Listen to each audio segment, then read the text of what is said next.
قائم شدہ رحیمی شفا خانے کے ذریعے خلق اللہ کی طبی خدمات کئی سالوں سے کرتے آ رہے ہیں۔ اس پروگرام میں آپ پتھری کے مرض پر سیر حاصل بحث کریں گے۔ 40 اور 50 برس کی عمر میں مثانے اور گردوں میں پتھری کا ہونا کافی عام بات ہے۔ گردوں میں پتھری اس وقت پیدا ہوتی ہے جب معدنی نمک، یورک ایسڈ وغیرہ کے چھوٹے چھوٹے دانے بننا شروع ہوتے ہیں۔ جب پتھری بہت بڑی ہو جاتی ہے تو آپریشن کے ذریعے اس کو نکالا جاتا ہے۔ یہ ایک جدید طریقہ ہے لیتھوٹرپسی شاک ویو، جس میں ایکس رے کے ذریعے پتھر کو پھوڑ دیا جاتا ہے، جس کے نتیجے میں پتھری کے چھوٹے چھوٹے ذرے پیشاب سے خارج ہو جاتے ہیں۔ لیکن طب یونانی میں بغیر آپریشن کے اس کا علاج ممکن بتایا جاتا ہے۔ میں آج کی اس گفتگو میں ہمارے ناظرین کو یہ بتانا چاہوں گا کہ آج بہت ساری بیماریوں کا عوام شکار ہیں، خصوصاً ہمارے نوجوان اور ہمارے بچے اور بوڑھے۔ ایک اہم بیماری ہے جس کو پتھری کی بیماری کہتے ہیں، اسٹون کہتے ہیں۔ یہ عام طور پر گردوں میں پیدا ہوتی ہے یا گال بلیڈر میں، یعنی جس کو پیتا کہتے ہیں، اس میں پیدا ہوتی ہے۔ اس بیماری کے تعلق سے عوام کو اور خصوصاً بیمار کو یہ محسوس ہوتا ہے کہ میں بہت بڑے مرض میں مبتلا پیدا ہو گیا ہوں، اور وہ اس سے گھبرا جاتا ہے، ہوپلیس ہو جاتا ہے، اور اس کو اپنی زندگی جو ہے بہت زندگی سے مایوسی ہو جاتی ہے، کیونکہ رہ رہ کر اس میں درد اٹھتا ہے اور اس کے سکون وغیرہ، اس کا نیند وغیرہ سب خراب ہو جاتی ہے، کھانا پینا چھوٹ جاتا ہے، قے اور وامٹ آنے شروع ہو جاتے ہیں۔ رات میں دن میں کوئی ٹائم نہیں رہتا جہاں جب چاہے درد آ جاتا ہے۔ ایسی حالت میں بیمار بہت زیادہ ہوپلیس ہو جاتا ہے اور خوفزدہ ہو جاتا ہے۔ میں ہمارے ناظرین سے بتانا چاہوں گا کہ اس بیماری سے ہوپلیس اور خوفزدہ ہونے کی ضرورت نہیں ہے۔ اس کے اسباب بہت سارے ہو سکتے ہیں، لیکن خاص طور سے جو اس کے اسباب ہیں وہ ہے تلی ہوئی چیزیں، فرائی آئٹم اور فاسٹ فوڈ وغیرہ کا استعمال۔ گردوں میں جو پتھر پیدا ہوتے ہیں، اسٹون پیدا ہوتا ہے، یہ اس لیے پیدا ہوتا ہے کہ ہم چکنی چیز کھا لیتے ہیں لیکن اس کو ہضم نہیں کر پاتے۔ خاص طور سے شہروں میں رہنے والے جو لوگ ہیں وہ ہمیشہ ایسی چیزیں استعمال کرتے ہیں، ان کا وہ آرام کے ساتھ بیٹھ کر کام کرتے ہیں تو ان کا پسینہ وغیرہ نہیں نکلتا ہے، محنت نہیں ہوتی ہے، اس لیے وہ ان چیزوں کو ہضم بھی نہیں کر پاتے۔ ایسی حالت میں جو ہے یہ بہت زیادہ اس کا افیکٹ ہوتا ہے۔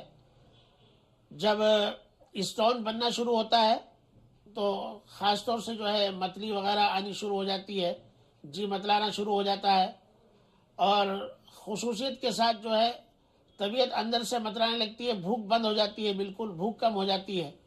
پہلی بات تو یہ ہے کہ آج کل ٹماٹر کا استعمال، پنڈو کا استعمال جو ہے بہت زیادہ عمومی طور پر ہوتا ہے، سلاد وغیرہ میں بھی استعمال ہوتا ہے، لیکن معلوم ہونا چاہیے کہ 70% جو اسٹون بنتا ہے وہ اسی سے بنتا ہے، یعنی پنڈو کے بیجوں سے بنتا ہے۔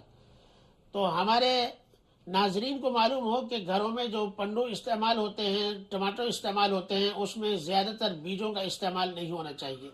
میں خاص طور سے بتانا چاہوں گا کہ جو نان ویج استعمال کرنے والے جو لوگ ہیں ان کو جو چبانے والی ہڈی ہوتی ہے اس کو استعمال نہیں کرنا چاہیے۔ اسٹون بھی اسی سے پیدا ہوتا ہے یا اس سے بھی پیدا ہوتا ہے، اس لیے چبانے والی ہڈی کا استعمال بالکل کم سے کم کیا جائے۔ چکن میں اور مٹن میں یہ ہڈی زیادہ ہوتی ہے اور لوگ بہت زیادہ شوق سے اس کو استعمال کرتے ہیں، تو ایسی ہڈیوں کا استعمال جو ہے وہ صحت کے لیے انتہائی مضر ہے۔ وہ اس کو جتنا بھی اوائڈ کیا جائے اور ہڈی کو کم سے کم استعمال کیا جائے تو زیادہ اچھا ہے۔ دوسری بات یہ ہے کہ مرچی کا زیادہ استعمال، جو لوگ جو ہے تیز کھاتے ہیں، چٹپٹا کھاتے ہیں، ان لوگوں کو بھی اسٹون پیدا ہوتا ہے، اس لیے اسٹون نہ بننے کے لیے جو ہے ضروری ہے کہ ہمارے ذہن میں یہ بات رہے ہمارے نوجوانوں کے کہ پنڈو کا استعمال اور اس کے بعد چبانے والی ہڈی کا استعمال اور اس کے بعد مرچی کا استعمال نہیں کرنا چاہیے. خاص طور سے گھی، چربی، تیل وغیرہ استعمال نہ کریں. ಮಮ್ಮಿ ಹೊಸ ಚಿನ್ನದಂತಹ ಸಂತೂರ್ ಮತ್ತು ಚಂದನದ ಗುಣಗಳ ಸಂತೂರ್ ತ್ವಚೆ ಇನ್ನಷ್ಟು ಅರಳಿದೆ. Autograph please. ನಿಜವಾದ ಸ್ಟಾರಿನ ಮಮ್ಮಿನೇ. ಸಂತೂರ್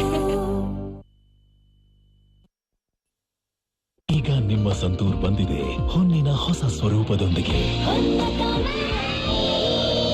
ನನ್ನ ಹೊಸ ಹೊಸ ಸಂತೂರ್ ಹೊನ್ನ ಕಾಂತಿಯ ಹೊನಲು ಸಂತೂರ್ ಸಂತೂರ್.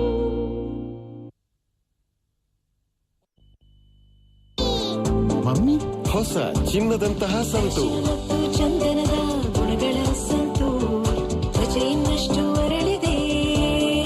Autograph please. ನಿಜವಾದ ಸ್ಟಾರಿನ ಮಮ್ಮಿನೇ. ಸಂತೂರ್ اس شفا خانے سے رحیمی شفا خانے سے میرا تعلق تقریباً 15 سال سے ہے اور 15 سال سے مسلسل حضرت حکیم صاحب کی خدمت میں حاضر ہوتا ہوں. اور جب بھی کچھ بیماری ہوتی ہے مجھے یا میرے گھر میں تو میں حضرت حکیم صاحب سے رجوع ہوتا ہوں. اور حضرت حکیم صاحب جو ہے جو تشخیص فرماتے ہیں ماشاءاللہ بہت ہی عمدہ تشخیص ہے حضرت حکیم صاحب کی. ایک صاحب ہیں ان کا نام ابراہیم ہے، اڑیسہ کے رہنے والے ہیں، وہاں کسی ہوٹل میں کام کرتے ہیں. وہ بہت پریشان تھے اور وہ میرے پاس آئے اور کہنے لگے کہ حضرت میری بیوی کی طبیعت بہت زیادہ خراب ہے. تو میں نے کہا کیا بات ہے؟ کہنے لگے کہ حضرت ان کو پتھری ہو گئی ہے اور جس کی وجہ سے ڈاکٹروں نے آپریشن لکھ دیا ہے اور مجھے ان کا آپریشن کرانا ہے اور میرے پاس اس کے اخراجات بھی نہیں ہیں. تو میں نے کہا آپ کیوں آپریشن کراتے ہیں؟ میں آپ کو ایڈریس دیتا ہوں، آپ کو پتہ دیتا ہوں، آپ رحیمی شفا خانہ چلے جائیے اور حضرت سے کو جا کر کے دکھائیے. تو میں نے ان کو یہاں پر بھیجا، وہ آئے اور حضرت نے ان کو دوا دی حضرت حکیم صاحب نے. تو تقریباً انہوں نے 3 ماہ دوا کھائی. اس کے بعد وہ پھر مجھ سے ملے، کہنے لگے کہ الحمدللہ آپ نے جہاں بھیجا تھا مجھے میری بیوی کو شفا ہو گئی ہے اور الحمدللہ اب کوئی ان کو تکلیف نہیں ہے، کوئی درد کی شکایت نہیں ہے. اور میں نے اس کا ایکسٹرا ٹون بھی لیا ہے تو اس سے بھی اس کے اندر وہ پتھری نہیں آئی ہے. اسی طرح سے جو ہے یہ ایک اسٹون جو ہے یہ تو گردوں کا اسٹون جو ہے میں آپ سے عرض کر رہا تھا. گال بلیڈر میں بھی اسٹون پیدا ہوتا ہے جس کو ہم پتا کہتے ہیں. تو پتے میں جب اسٹون آ جاتا ہے تو آدمی بہت زیادہ پریشان ہو جاتا ہے کیونکہ پتا جو ہے وہ لیور سے چپکا رہتا ہے اور لیور جو ہے وہ آدمی کے جسم میں ایک گویا ایسا اس کا وجود ایسا ہے کہ جیسے آٹا پیسنے کی چکی ہوتی ہے، گیہوں پسانے کی چکی. تو آدمی جو بھی کھاتا ہے وہ اس سے لیور ہی اس کو ہضم کر پاتا ہے، لیور ہی اس کو ہضم کرتا ہے. ایسی حالت میں جو ہے ہمیں بہت زیادہ احتیاط چاہیے کہ جب ڈاکٹر یہ بتا دے اور اسکیننگ میں آ جائے کہ لیور میں پتے میں پتھری آ گئی ہے تو ہمیں بہت ساری چیزوں کو جو ہے اوائڈ کرنا چاہیے. خاص طور سے جو ہے نان ویج کا استعمال نان ویج کا استعمال جو ہے اس میں بالکل چھوڑ دینا چاہیے اور تلی ہوئی چیزوں کا استعمال چھوڑ دینا چاہیے اور سیدھی سادی غذا استعمال کرنا چاہیے. چپاتی کا استعمال کرنا چاہیے اور اسی طرح ترکاریوں کا استعمال، بھاجی کا استعمال اور سادی سیدھی جو چیزیں ہیں جس میں آئل نہ ہو اور جو چکنائی نہ ہو ایسی چیزوں کا استعمال ہمیں کرنا چاہیے. اور اس کے ساتھ ساتھ جو ہے ہمیں ڈاکٹر یا حکیم جو بھی ٹریٹمنٹ دیں، جو بھی صلاح دیں اس پر ہمیں عمل کرنا چاہیے. خصوصیت کے ساتھ یہ بات یاد رکھیں کہ پہلے زمانے میں جو ہے پتے میں اگر پتھری آ جاتی تھی تو اس کا کوئی علاج نہیں تھا، باقاعدہ اس کو آپریشن کر کے پتے کو نکال کر پھینک دیا جاتا تھا. لیکن آج الحمدللہ طب یونانی میں، آیورویدک میں اور اسی طرح جو ہے دیگر ہومیوپیتھی میں ایسی دوائیں موجود ہیں جو دواؤں